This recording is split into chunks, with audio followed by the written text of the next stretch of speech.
Hello, everybody, and thank you for joining me. This is Sierra from Sierra T Designs, and today we are hanging out on the ScrapbookPal YouTube channel. So let's jump right in. So I do like to start my cards by cutting down my cardstock. So I'm going to work with an A2 size base, which is 4¼ by 5½. And then I'm going to trim my black mat to be about 1/8 of an inch smaller than my A2 base, and my white kind of panel is going to be 1/4 of an inch smaller than my A2 base. And I like the thin layered look. You could of course leave off the black mat here if that wasn't your preference, but I love the layered look. I think it really gives you a pretty and polished card, so that's kind of what I always aim for.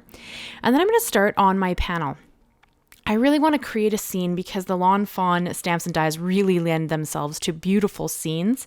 So I masked off kind of my horizon line, and I'm going to create a grass bottom area and then a cloudy sky type top area. And for that, I'm going to use some Oxide inks. These are just my favorite inks to blend.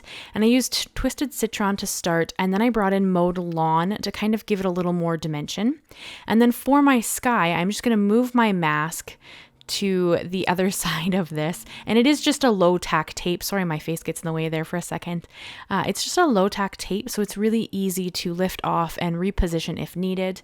And then for my sky, I'm going to start with Tumbled glass, and then I'm going to bring in broken china, and I kind of tried to create a bit of a cloud look in the sky. We're going to do something extra later to kind of enhance that, but that's what I was thinking when I made this, is that I just really wanted a scene to start working with. So for this card, I am going to be working with the Lawn Fawn Treat Cart Stamps and Dies and the Lawn Fawn Treat Cart add-on Coffee Stamps and Dies. So I have a mix of stamps and dies from both of those sets, and I'm just going to use them kind of together because they create this cool little scene that I'm going to work with. Now, in my mind, though they are designed to be coffee, I'm going to assume that everybody's drinking tea because I don't drink coffee, I only drink tea. So in my mind, everybody has a cup of tea here, but of course you can color them and have them be whatever you'd like them to be. I did choose 3 characters for the scene. I like to work in uneven numbers. That's kind of always my preference. So I did choose 3 characters, but of course you could work with them all. There is, I believe, a bear in the set as well. I just opted to go with 3.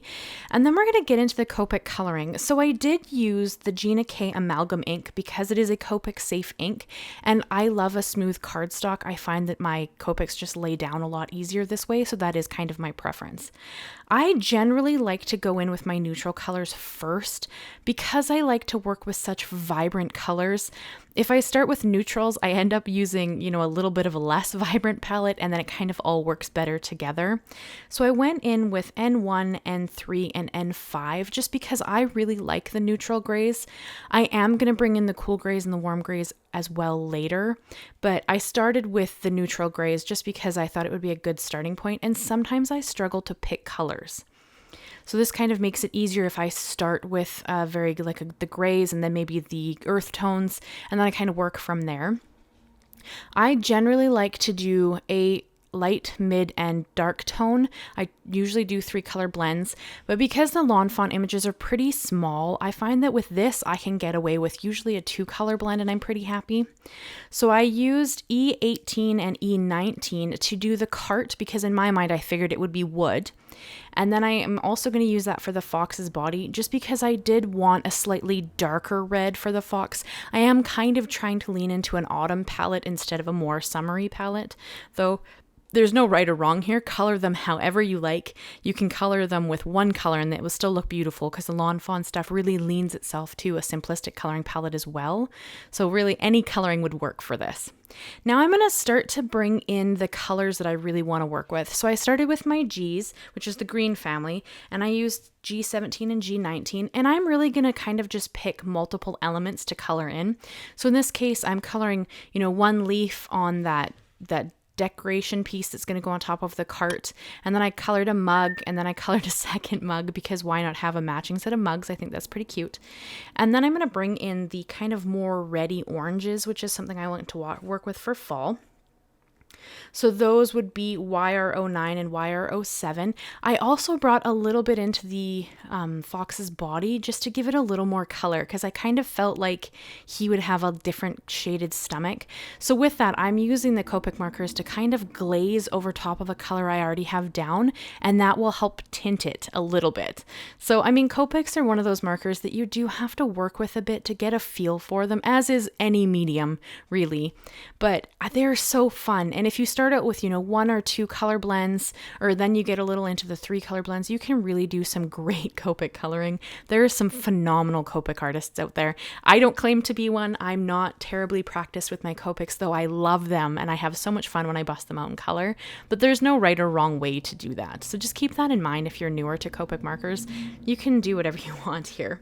Now for the pinkish tones, I brought in RV17 and RV66, and then the teal is BG45 and BG49. You did just see me bring also in C1 and C3 for the cool grays.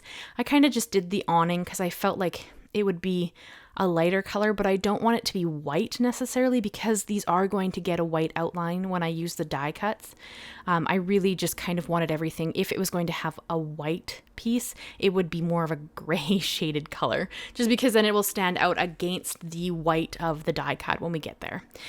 Now we're going to get into coloring the rabbit, and I opted to go with a warm gray family for the rabbit, so I brought in W1, W3, and W5. And here's where you're going to see a prime example of how I like to do this.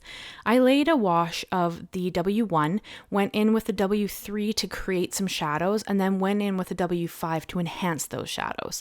Then I go back in with W3 just to kind of blend out the colors, and back in with W1 to make sure that everything is blended out nicely. Now again, you don't have to do 3 color blends. You could do 2 colors and this would still look stunning. It's just that I've been working with my Copics for a little while, so I do like to try to push myself to create more shadow and dimension. And now if you really wanted to do some shadow, you could bring in like a darker pencil crayon or pencil. I know the Americans call it something different. I'm Canadian. You bring in a pencil crayon and kind of enhance some of the shadows as well. I didn't do that here. We're just going to use the Copics, but there are a lot of great ways to use the Copics and they don't have to be intimidating. So just keep that in mind if you're newer to them. Then I'm going to do the owl. And for the owl, I brought in some more of the E family, which is your earth tones. I went with E21, E23, and E25. And I kind of did the same thing I did with the rabbit, but I had more shadows and less of the lightest tone to that. Again, there's no wrong way. I mean, it's just all practice, and any chance to work with my Copics I'm excited about. For the stomach on the owl, I did opt to go with the C1 and C3 just because I thought that he would be closer to white. But again, I don't want him to be white because we will have a white outline. So I just brought in a little bit of that cool gray to add just a little bit of shading to his stomach so it doesn't look like it's stark white. And then I brought in a stamp from the coffee add-on dies and just stamped that in the little cafe board. I decided that the board should be colored the same color as the cart. So you've seen I went back in with those same colors later. And everything I use is linked and listed down below. There are links for everything if you're at all interested in what specific colors, or if I missed one or you missed when I said it, they're all in the description. So you can go and check out anything you need to. And of course, leave a comment if you have any questions and we will try to answer them. At least I try to come back and answer them if you guys have anything. So now we're just going to die cut them. And I did use just a little more of that low tack tape to run these through my die cutting machine because I have the matching dies and they are a lifesaver. Generally, I have no issue fussy cutting things, but the Lawn Fawn stuff can be so small that the matching dies are just such a great addition to all of these stamp sets. And now we're just going to kind of start building our scene. So I popped everything out so that I could start working on whatever I needed to. And I love that the die cuts out that centerpiece of the cart as well. So that's super great. That's why I opted not to just stamp the coffee maker on the cart, because you of course could, but I knew it was going to cut the center out, so that wouldn't have been great. This is where I decided that I needed just a little bit of something extra. So I brought in the Lawn Fawn platform pop-up add-on, and that's the clouds, and the Lawn Fawn platform pop-up picket fence wraparound. These aren't a part of this set. They're just two other Lawn Fawn dies that I have in my stash. But I loved these little stitched clouds and these little kind of tufts of grass. And I thought that they would just add something extra to this card, and I just thought they'd be a lot of fun. So again, working in my uneven numbers, I cut out 5 of each. And then for the grass tufts, I'm going to bring in the same 2 Distress Oxide inks I used before.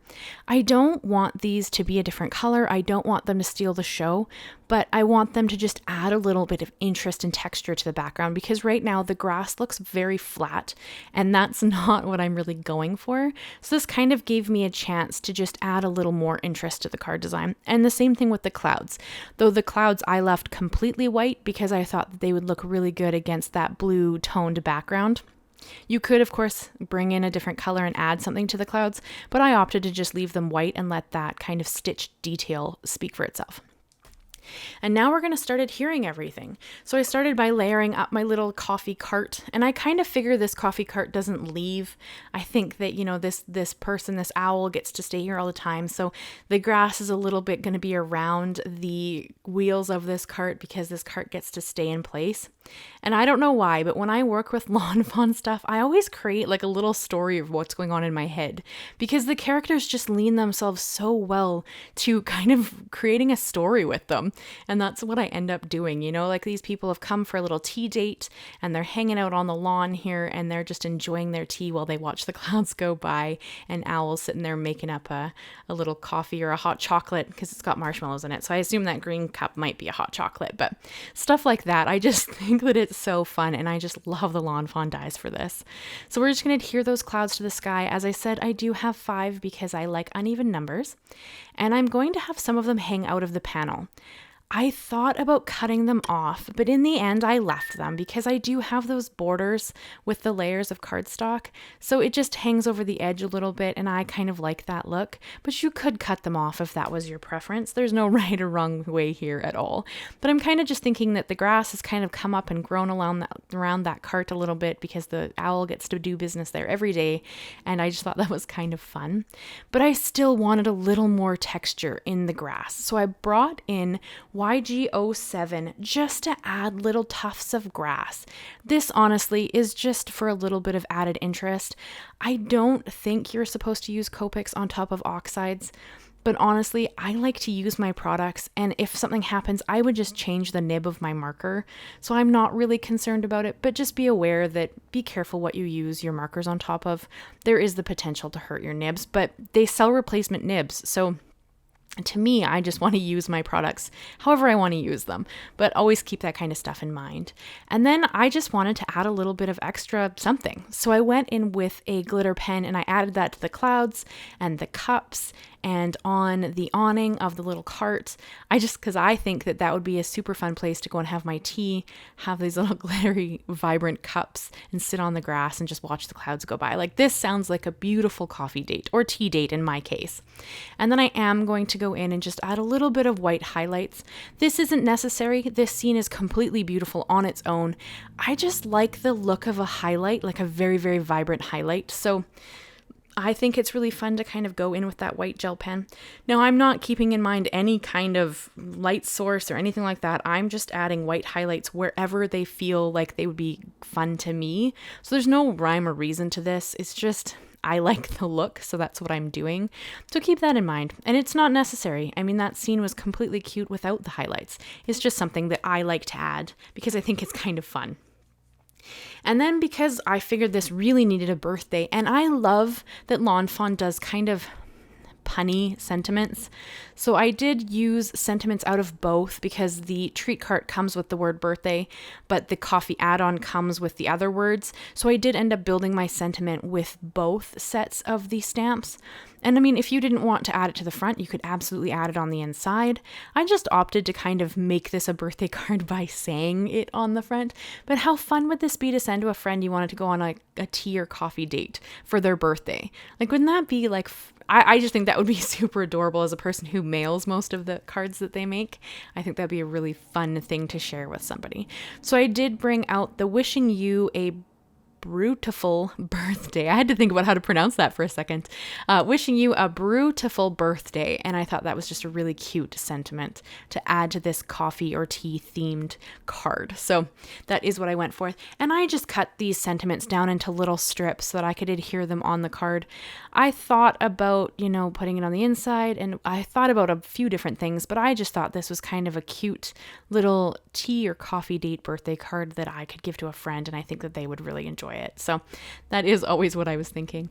That is the card I have for you guys today. I hope you enjoyed it. I hope you'll consider leaving a like, leaving a comment, and consider subscribing to the channel. There is a lot of phenomenal creators on this team, and I think you would really enjoy their content. So please stay and check out all of whatever everybody else is sharing, because I know it's going to be phenomenal. So thank you again, guys, and I will see you again very soon. Bye-bye for now.